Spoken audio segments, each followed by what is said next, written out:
they raised the property taxes over 10% without even having to take it back to the voters because of this loophole.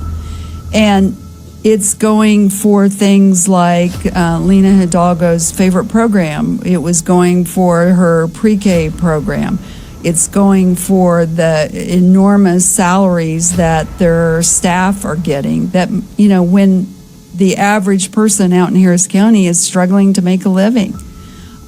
It wasn't going for the constables. It wasn't going for safety because she didn't want to pay for the constables. And I will point out, she's willing to spend, I think it was $900,000 for her own security people. She wasn't using the constables. It's private security.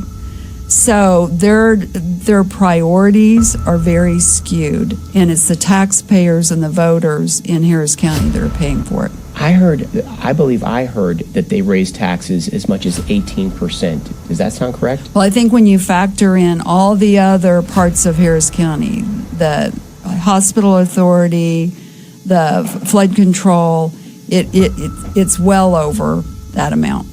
So when we're in a time of, coming off the Joe Biden economy, when inflation is through the roof, they go, when our senior citizens are on fixed incomes, they raise property taxes by 18%.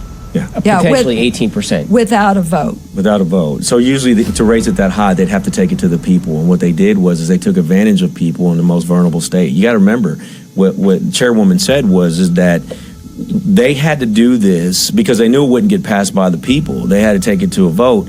What they did was wait for our governor to declare a state of emergency, and then they went around and said, you know what, we're going to tax you out. We're going to max you out. We're gonna put the highest tax on you. We're recovering from a hurricane at this point. We don't even know what's going on. Hurricane Beryl's what the Hurricane Beryl. Yeah. They took advantage of it. That's a hard issue, man. Mm-hmm. Something's wrong with you to be able to go and do some stuff like that.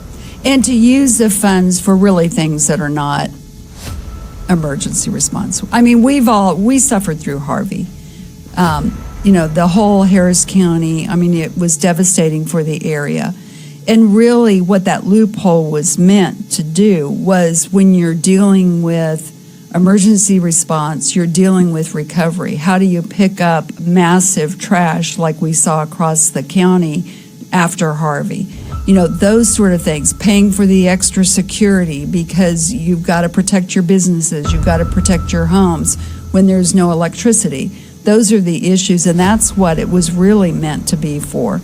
But they took advantage of it, and under the guise of Beryl, and we're paying for it. And now she wants to raise property taxes, i.e. Lena Hidalgo, again.